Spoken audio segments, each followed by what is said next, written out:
നമസ്കാരം. Sreenarayana Guru open university first semester BA political science ക്ലാസ്സുകളിലേക്ക് എല്ലാ പ്രിയ വിദ്യാർത്ഥികൾക്കും സ്വാഗതം. നമ്മൾ ഇന്ന് ഫണ്ടമെന്റൽസ് ഓഫ് പൊളിറ്റിക്കൽ സയൻസ് എന്ന പേപ്പറിലെ സെക്കൻഡ് ബ്ലോക്കിലെ സെക്കൻഡ് യൂണിറ്റ് ആണ് ഡിസ്കസ് ചെയ്യുന്നത്. ഈ യൂണിറ്റിന്റെ പേര് സിസ്റ്റം തിയറി എന്നാണ്. അപ്പോൾ ഇവിടെ സിസ്റ്റം തിയറി എന്ന ഈ ഒരു പേപ്പർ, ഈ ഒരു യൂണിറ്റ് വളരെ ചെറിയൊരു യൂണിറ്റ് ആണ്. ഇവിടെ ഒരൊറ്റ കോൺസെപ്റ്റ് ആണ് നമുക്ക് ഡിസ്കസ് ചെയ്യാനുള്ളത്. ഇത് ഡേവിഡ് ഈസ്റ്റൺ എന്ന സാമൂഹ്യ ശാസ്ത്ര വിദഗ്ധന്റെ അദ്ദേഹം വികസിപ്പിച്ചെടുത്തിട്ടുള്ള ഒരു തിയറിയാണ്. ഇവിടെ പറയുന്നത് പൊളിറ്റിക്കൽ സിസ്റ്റം എന്നതുകൊണ്ട് അദ്ദേഹം ഉദ്ദേശിക്കുന്നത് ഒരു രാജ്യത്ത് നിലനിൽക്കുന്ന രാഷ്ട്രീയ വ്യവസ്ഥിതിയെയാണ് പൊളിറ്റിക്കൽ സിസ്റ്റം എന്നതുകൊണ്ട് ഇദ്ദേഹം അർത്ഥമാക്കുന്നത്. ഈ പൊളിറ്റിക്കൽ സിസ്റ്റത്തിൽ തന്നെ പല ഘടകങ്ങൾ നിലനിൽക്കുന്നുണ്ട്. ഈ ഘടകങ്ങൾക്കിടയിലുള്ള പരസ്പര ബന്ധത്തെ കുറിച്ചൊക്കെയാണ് ഈ ഒരു സിദ്ധാന്തം സംസാരിക്കുന്നത്. ഒരു പൊളിറ്റിക്കൽ സിസ്റ്റം നല്ല രീതിയിൽ ഫങ്ഷൻ ചെയ്യണമെങ്കിൽ വിവിധ ഘടകങ്ങൾക്കിടയിൽ സ്മൂത്ത് ആയിട്ടുള്ള ഒരു റിലേഷൻ ഉണ്ടായിരിക്കണം. ഇവയെല്ലാം ഒന്നിച്ച് മുന്നോട്ട് പോകണം എന്നതാണ് ഇദ്ദേഹം ഇവിടെ ഡിസ്കസ് ചെയ്യുന്നത്. ഒക്കെ നമുക്ക് നോക്കാം. അപ്പൊ ഇവിടെ പൊളിറ്റിക്കൽ സിസ്റ്റം എന്ന് പറയുമ്പോൾ ഞാൻ നേരത്തെ പറഞ്ഞു, ഇത് ഒരു രാഷ്ട്രത്തിൽ നിലനിൽക്കുന്ന ഒരു പൊളിറ്റിക്കൽ സിസ്റ്റത്തെ അല്ലെങ്കിൽ ഗവൺമെന്റിന്റെ ടൈപ്പ്, ഏത് ടൈപ്പ് ഗവൺമെന്റ് ആണ് ഒരു രാജ്യത്ത് നിലനിൽക്കുന്നത് എന്നതാണ് ഇവിടെ ഡിസ്കസ് ചെയ്യുന്നത്. പൊളിറ്റിക്കൽ സിസ്റ്റം എന്ന പദം കൊണ്ട് ഡിനോട്ട് ചെയ്യുന്നത്. സോ അത് പല രീതിയിലായിരിക്കാം. ഒന്ന് ഡെമോക്രാറ്റിക് ആയിരിക്കാം, അരിസ്റ്റോക്രാറ്റിക് ആയിരിക്കാം, മൊണാർക്കിയൽ ടൈപ്പ് ഓഫ് ഗവൺമെന്റ് ആയിരിക്കാം. ഇനി ഏത് കൈൻഡ് ഓഫ് ഗവൺമെന്റ് ആണെങ്കിലും അതില് ചില സിസ്റ്റങ്ങൾ, ഘടകങ്ങൾ നിലനിൽക്കുന്നുണ്ട് എന്നാണ് ഈസ്റ്റന്റെ അഭിപ്രായം. ഇപ്പൊ ഡേവിഡ് ഈസ്റ്റൺ ആണ് ഈ സിദ്ധാന്തം വികസിപ്പിച്ചെടുത്തത്. നമുക്ക് ഈ സിസ്റ്റം തിയറിയുടെ പ്രധാനപ്പെട്ട ഘടകങ്ങള്, കീ കോമ്പണൻസ് എന്തൊക്കെയാണെന്ന് നമുക്ക് നോക്കാം. ഇതിൽ അദ്ദേഹം പറയുന്ന ഫസ്റ്റ് കോമ്പണന്റ് എന്ന് പറയുന്നത് ഇൻപുട്ട് എന്ന ഒരു കോൺസെപ്റ്റ് ആണ്. ഇത് ചെറിയ യൂണിറ്റ് ആണെങ്കിലും നമുക്ക് എക്സാമിന് വളരെ ഇമ്പോർട്ടന്റ് ആയിട്ടുള്ള ഒരു യൂണിറ്റ് ആണ്. സോ എന്താണ് ഇൻപുട്ട് എന്ന് മനസ്സിലാക്കി വെക്കുക.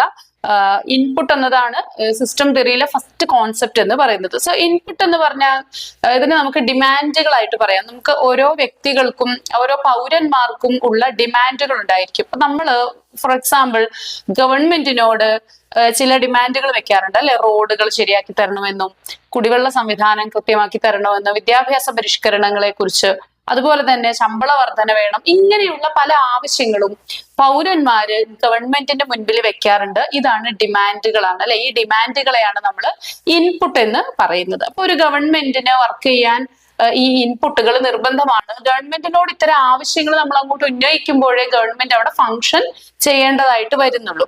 സോ ഇതാണ് ഇൻപുട്ട് എന്ന് പറയുന്നത്. അപ്പൊ നമുക്ക് ഇവയെ സിമ്പിൾ ആയിട്ട് ഈ ഡിമാൻഡുകൾ എന്ന് പറയാനായിട്ട് സാധിക്കും. അപ്പൊ ഇതിനു വേണ്ടിയിട്ട് നമ്മുടെ സപ്പോർട്ടും ഉണ്ടായിരിക്കും. അതായത് പൗരന്മാരുടെ സപ്പോർട്ട്, അതാണ് സർക്കാരിനുള്ള പിന്തുണ എന്ന് പറയുന്നത്. ഉദാഹരണം, ജനങ്ങൾ നികുതി അടയ്ക്കാറുണ്ട്. കൂടാതെ സൈനിക സേവനം അല്ലെ, നമ്മള് സൈനിക സേവനം ചെയ്യാറുണ്ട്, രാഷ്ട്രത്തിന്റെ സേവനമൊക്കെ ചെയ്യാറുണ്ട് government, if the government render. അപ്പൊ അതിനെയൊക്കെയാണ് നമ്മൾ എന്ത് പറയുന്നത്, ഈ സപ്പോർട്ട് എന്ന് പറയുന്നത്. ഇനി രണ്ടാമത്തെ സ്റ്റെപ്പ് ഘടകം എന്ന്, ഫസ്റ്റ് സ്റ്റെപ്പ് ഇൻപുട്ട് ആണെന്ന് പറഞ്ഞു. രണ്ടാമത്തെ ഘടകം എന്ന് പറയുന്നത് അത് പ്രോസസിംഗ് ആണ്. പ്രോസസിംഗ് മീൻസ് സർക്കാർ മുന്നിൽ ഉന്നയിക്കപ്പെട്ട ഈ ആവശ്യങ്ങളെ സർക്കാർ സംയോജിപ്പിക്കും. ഒരൊറ്റ ആവശ്യമല്ല വരുന്നത്, പല കമ്മ്യൂണിറ്റീസിൽ നിന്നും പലതരത്തിലുള്ള ആവശ്യങ്ങൾ വരാറുണ്ട്. സോ ഗവൺമെന്റ് എന്താണ് ചെയ്യുന്നത്, ഇത്തരം the will assimilate these demands. അപ്പൊ ഈ ഡിമാൻഡുകളെല്ലാം അസിമുലേറ്റ് ചെയ്തുകൊണ്ട് ഗവൺമെന്റ് അതിനെ ഒരു ഡിസിഷൻ മേക്കിംഗ് പ്രോസസ്സ് നടത്തും. ഇതാണ് യഥാർത്ഥത്തിൽ പ്രോസസിംഗ് എന്ന് പറയുന്നത്. സോ അത് നെക്സ്റ്റ് സ്റ്റെപ്പ് എന്ന് പറയുന്നത് ഔട്ട്പുട്ട് ആണ്. ഔട്ട്പുട്ട് എന്ന് പറയുന്നത് സർക്കാരിന് നമ്മള് ചില ഇൻപുട്ട് ഓൾറെഡി കൊടുത്തു കഴിഞ്ഞു, ഡിമാൻഡുകൾ വെച്ചിട്ടുണ്ട്. ഈ ഡിമാൻഡുകളെ സർക്കാർ പ്രോസസ്സും ചെയ്തു. അത് സെക്കൻഡ് സ്റ്റെപ്പ് ആയിരുന്നു. തേർഡ് സ്റ്റെപ്പിൽ ഗവൺമെന്റ് ചെയ്യുന്നത് ഈ ഡിമാൻഡുകളെ എല്ലാം തന്നെ ചില അതിന്റെ ഒരു റിസൾട്ട് ഉണ്ടാകുന്നുണ്ട് അല്ലെ. ചിലപ്പോ ശമ്പള പരിഷ്കരണമാണ് ആവശ്യപ്പെട്ടതെങ്കിൽ അത് നടപ്പിൽ വരുത്തും. ചിലപ്പോൾ നിയമ പരിഷ്കാരങ്ങളായിരിക്കും നടത്തേണ്ടി വരിക. അങ്ങനെ, അല്ലെങ്കിൽ ചില നയങ്ങള്, പോളിസീസ് നടപ്പിൽ വരുത്തുകയാണ് ചെയ്യുക. അത് ഇംപ്ലിമെന്റ് ചെയ്യാനുള്ള നടപടികൾ കൈക്കൊള്ളുകയാണ് ചെയ്യുക. അപ്പൊ ഇതിനെയാണ് എന്ത് പറയുന്നത്, യഥാർത്ഥത്തിൽ ഔട്ട്പുട്ട് എന്ന് പറയുന്നത്. ഓക്കെ. അപ്പൊ ഇതില് ഉദാഹരണത്തിന് നമുക്കൊരു പുതിയ ലോ വരുന്നത്, ഒരു പാലം, അത് ജനങ്ങളുടെ ഡിമാൻഡ് ആയിരുന്നു. ആ പാലം അവിടെ സാക്ഷാത്കരിക്കപ്പെടുമ്പോൾ അതെന്താണ്, അത് ഔട്ട്പുട്ട് ആണ്. ഓക്കെ. അപ്പൊ ഇങ്ങനെ നിയമങ്ങളും നയങ്ങളും എല്ലാം തന്നെ നമുക്ക് ഔട്ട്പുട്ടിന്റെ ഗണത്തിലാണ് ഉൾപ്പെടുത്താനായിട്ട് സാധിക്കുക. ഇതിൽ ഭരണഘടനാ വിധികള്, നടപടികള്, ഭരണഘടനാ പരിഷ്കാരങ്ങൾ പോലും ഇതിൽ ഔട്ട്പുട്ടായിട്ട് നമുക്ക് പറയാനായിട്ട് സാധിക്കും. അടുത്ത ഘടകം എന്ന് പറയുന്നത് ദാറ്റ് ഈസ് ഫീഡ്ബാക്ക്. ഫീഡ്ബാക്ക് എന്ന് പറയുമ്പോൾ ഈ ഇപ്പൊ നടത്തിയിട്ടുള്ള നടപടികൾ അല്ലെങ്കിൽ ഇംപ്ലിമെന്റേഷനെ ജനങ്ങള് അതിന് വിലയിടും അല്ലെ. ജനങ്ങള് അതിനെ സർക്കാരിന്റെ നടപടികളെ വിലയിരുത്തിയിട്ട് ജനങ്ങളുടെ ഫീഡ്ബാക്ക് അറിയിക്കും. ഇതാണ് ഫീഡ്ബാക്ക് എന്ന് പറയുന്നത്.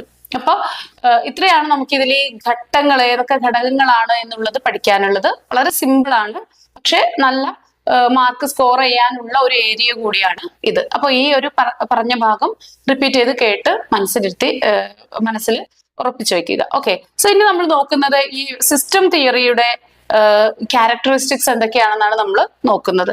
അപ്പോൾ ഇത് ഫസ്റ്റ് ക്യാരക്ടർ എന്ന് പറയുന്നത് ഇത് വളരെ ഒരു ഓപ്പൺ സിസ്റ്റമാണ്.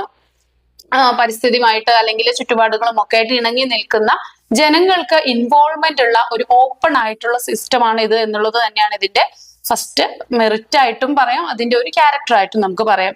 രണ്ടാമത്തേത് ഫീഡ്ബാക്ക് കിട്ടുന്നുണ്ട്, പ്രോപ്പർ ആയിട്ടുള്ള ഒരു ഫീഡ്ബാക്ക് സിസ്റ്റം ഇതിൽ നിലനിൽക്കുന്നുണ്ട്. ദാറ്റ്സ് വൈ ഗവൺമെന്റിന് ജനങ്ങളുടെ ഫീഡ്ബാക്ക് അറിയാനും ഒരു പോളിസി ഇംപ്ലിമെന്റ് ചെയ്യപ്പെടുമ്പോൾ അത് എത്രമാത്രം എഫക്റ്റീവ് ആണെന്ന് വിലയിരുത്താനും ഇനി എന്തെങ്കിലും ഡ്രോബാക്സ് അതിനുണ്ടെങ്കിൽ government will get the chance to correct the drawbacks. അപ്പൊ ഇങ്ങനെയുള്ള ഒരു ചാൻസ് കൂടി അവിടെ കിട്ടുന്നുണ്ട്. അപ്പൊ ഇതെല്ലാം ഇതിന്റെ ഒരു ക്യാരക്ടറായിട്ടും അതിന്റെ പോസിറ്റീവ് കാര്യമായിട്ട് നമുക്ക് ഡിസ്കസ് ചെയ്യാനായിട്ട് സാധിക്കും. ഇനി ഇതിന് ചില സിസ്റ്റം തിയറിക്ക് ചില ഉപ സംവിധാനങ്ങൾ ഉണ്ട്. സിസ്റ്റം തിയറിയുടെ പ്രാധാന്യം എന്താണെന്ന് നോക്കാം. ഒന്നാമത് ജനങ്ങൾക്ക് ഈ ഭരണ പ്രക്രിയയെ കൃത്യമായിട്ട് മനസ്സിലാക്കാനായിട്ട് ജനങ്ങൾക്ക് സാധിക്കുന്നു എന്നുള്ളതാണ് ഇതിന്റെ ഒരു ഫസ്റ്റിലെ ഒരു പോസിറ്റീവ് പോയിന്റ് എന്ന് പറയുന്നത്. അത് ഭരണഘടനാ ശാസ്ത്രം, പബ്ലിക് അഡ്മിനിസ്ട്രേഷൻ, ഇങ്ങനെയുള്ള എല്ലാ കാര്യങ്ങളും ജനങ്ങൾക്ക് ഇടപെടാൻ സാധിക്കുന്നുണ്ട്. അപ്പൊ ജനങ്ങളുടെ ഡിമാൻഡുകൾക്ക് അനുസരിച്ചിട്ടാണ് ആ രാജ്യത്ത് നിയമങ്ങളും നയങ്ങളും രൂപവൽക്കരിക്കപ്പെടുന്നത്. ഇത് ജനങ്ങൾക്ക് ഗവൺമെന്റിലുള്ള വിശ്വാസം വർദ്ധിപ്പിക്കാനും കൂടെ ഉതകുന്നു എന്നുള്ളതാണ്. പിന്നെ കൃത്യമായിട്ട് വെൽഫെയർ ആക്ടിവിറ്റീസ് നടക്കുന്നു എന്നുള്ളത് ഇതിന്റെ മറ്റൊരു പോസിറ്റീവാണ്. കൂടാതെ ഭരണഘടനാ സ്ഥാപനങ്ങളും പാർട്ടികളും ഒക്കെ ഇതേപോലെ കൃത്യമായിട്ട് ഫങ്ഷൻ ചെയ്യും.